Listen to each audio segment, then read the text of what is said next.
खरं तर ही बैठक पुणे जिल्ह्याची होती। आमचे सर्वांचे नेते दिवंगत नेते अजितदादा पवार साहेब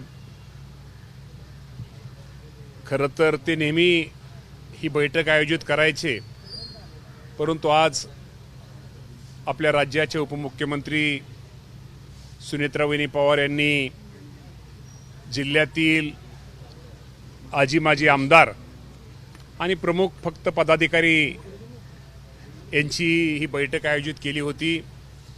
आणि या बैठकीमध्ये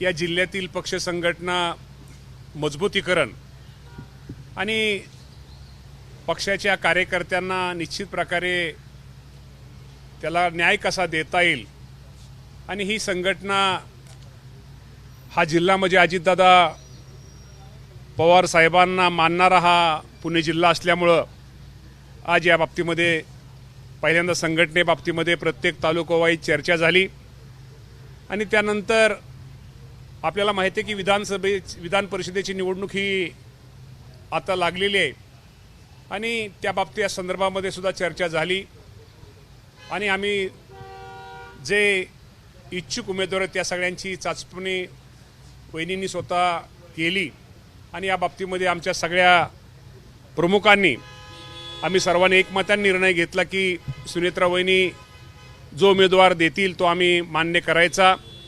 आणि आपल्या सगळ्यांना माहिती आहे की ही निवडणूक महायुतीच्या माध्यमातून निवडणूक लढवायची, शेवटी हे तिन्ही पक्ष एकत्र बसून निर्णय घेतील। आणि पुणे जिल्ह्याचा जर विचार केला तर पुणे जिल्ह्यामध्ये राष्ट्रवादी काँग्रेस पक्षांच्या मतदारांची संख्या ही जास्त असल्यामुळं तो पुणेचा हक्क हा राष्ट्रवादी पक्षाचा आहे हे आम्ही वहिनींना सांगितलं। आणि या बाबतीमध्ये राज्याचे मुख्यमंत्री देवेंद्र फडणवीस साहेब, एकनाथजी शिंदे साहेब आणि वहिनींची आणि आमच्या प्रमुख पक्षाच्या पदाधिकाऱ्यांची, आमचे पक्षाचे अध्यक्ष असतील, या सर्वांशी चर्चा होईल आणि या चर्चा होऊन पुणे जिल्ह्यामध्ये आम्ही महायुतीच्या माध्यमातून राष्ट्रवादी काँग्रेस पक्ष ही निवडणूक लढवेल।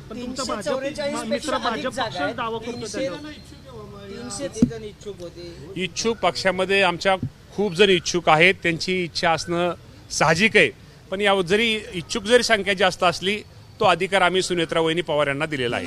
रायगडची जागा आपण लढवणार आहे का?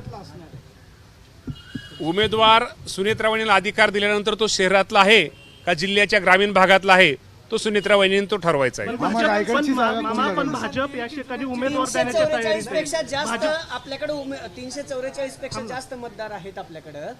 तसं बघायला गेला तर दावा भाजपनं पण केला, भाजपचे पण 3 नावं चर्चेत आहेत। राष्ट्रवादी महायुती शेवटी प्रत्येक पक्षाला निवडणूक लढवण्याचा पूर्ण अधिकार आहे। शेवटी प्रत्येकाला निवडणुकीसाठी इच्छुक असणं, पक्षाचे निवडणूक असणं काय चुकीचं नाही आहे, पण जरी असलं तर शेवटी इथं जिल्ह्याचा जर विचार केला मध्ये तर इथं मतदारांची संख्या ही राष्ट्रवादी काँग्रेस पक्षाची जादा असल्यामुळं हा इथला हक्क हा राष्ट्रवादी काँग्रेस पक्षाचा आहे। रायगडच्या जागेवर शिंदे गटाने दावा केलेला आहे मामा, रायगडच्या जागेवर शिंदे गटाने दावा। ठीक आहे, या बाबतीमध्ये मी तुम्हाला मगाशी सांगितलं, या बाबतीमध्ये रायगडचा असू दे किंवा राज्यातला कुठला निर्णय असू द्या, हा निर्णय हा वरिष्ठ महायुतीचे आमचे सगळे जे प्रमुख आहेत तो निर्णय घेतील, परंतु ही पुण्याची जागा ही राष्ट्रवादी काँग्रेसला मिळेल। पेट्रोल दिलं जाणार नाही। परभणीमध्ये मी मगाशी तुम्हाला सांगितलं की इथं 7 असल्यावर डीजे वगैरे हे अत्यंत चुकीचं आहे। या बाबतीमध्ये आम्ही सगळ्या कलेक्टरांना सूचना देण्यात येतील। खरं तर मी आपल्या माध्यमातून माझ्या राज्यातील शेतकरी बांधवांना कळवू इच्छितो की खरंच आजही राज्यामध्ये पेट्रोलचा आणि डिझेलचा साठा हा व्यवस्थित आहे। विनाकारण कुणीतरी अफवा पसरवतं, त्यामुळं पेट्रोल पंपावरती रांगा लागत आहेत आणि त्यामुळे 20% खप हा सेल हा वाढलेला आहे। त्यामुळे विनाकारण ह्या गैरसमजुतीमुळं हा सेल रांगा लागत आहेत।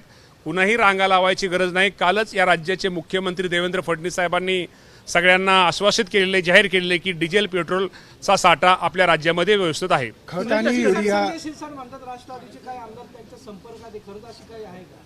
संजय शिरसाट खूप मोठे नेते, त्यामुळे ते काय म्हणतात हे मी त्यांच्यावरती मी पण म्हणू शकतो ते कोण असंही म्हणणं चुकीचं आहे। मी असं म्हणणं चुकीचं आहे। असं कुठलाच आमदार कोणाच्या संपर्कामध्ये नाहीये आणि संपर्क शेवटी महायुती म्हणून आम्ही सगळे एकत्र आहोत। समजा एखादा मी एकनाथ शिंदे साहेबांकडे गेलो, मी देवेंद्र फडणवीस साहेबांकडे गेलो किंवा संजय शिरसाट सुनेत्रावहिनी पवारांकडे आले, ह्याचा अर्थ कोण कुठं पक्षात जातो असं नाहीये. आम्ही सगळे बरोबर आहेत. हां, आनंद परांजपेचा तो विषय वेगळा आहे. ते पक्षाचा राजीनामा देऊन आमच्यातून बाहेर गेलेले आहेत. सुनील तटकरे काल म्हणले की आमच्यातला वाद जो आहे तो मिटलेला आहे, मात्र सुनेत्रा पवार असतील किंवा पक्षाची अजून त्याच्यावर भूमिका नाही आलेली. 100% वाद मिटलेला वाद नाहीयेच.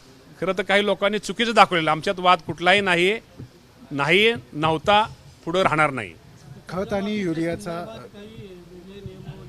कर्जमाफीच्या बाबतीमध्ये राज्याचे मुख्यमंत्री देवेंद्र फडणवीस साहेबांनी ज्याप्रमाणे जाहीर केलेले 30 जून पूर्वी या राज्यातील माझ्या सर्व शेतकऱ्यांची कर्जमाफी 2 लाख रुपयापर्यंत कर्जमाफी ही 30 जूनच्या अगोदर दिली जाईल. विधान परिषदेच्या किती जागा राष्ट्रवादीला पाहिजेत आणि नवीन चेहऱ्याला संधी असणारी का जुन्या चेहऱ्याला संधी द्यावी?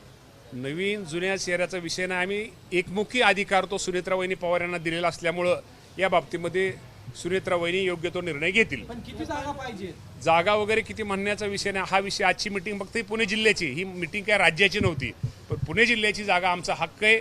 आमच्या मतदार आमच्याकडे ज्यादा आहेत, त्यामुळे ही जागा, पुण्याची जागा राष्ट्रवादी काँग्रेसला निश्चित प्रकारे मिळेल. जरांगेंचं आंदोलन सुरू आहे. ही जागा शहरातल्या राष्ट्रवादीच्या नेत्यांना शहरात द्यायची का ग्रामीण भागामध्ये द्यायची, तो पूर्ण अधिकार सुनेत्रा वहिनींचा आहे. जरांगेंचं आंदोलन सुरू आहे. तिथं प्रसाद लाड त्यांच्या भेटीसाठी गेल्यानंतर राडा झालेला आहे. खरं तर पोलिसांनी काही कार्यकर्ते त्यांना मारहाण सुद्धा केली. मी विनाकारण ही अजून मला माहिती झाली नाही. माहिती घेतल्याशिवाय मी बोलणं बरोबर नाही. माहिती घेऊन निश्चित प्रकारे मी आपल्याशी बोलेन. युरिया आणि DOPचा तुटवडा आहे, टंचाई सुरू आहे. आता खरीपपूर्व मशागतीसाठी अडचणी येत आहेत.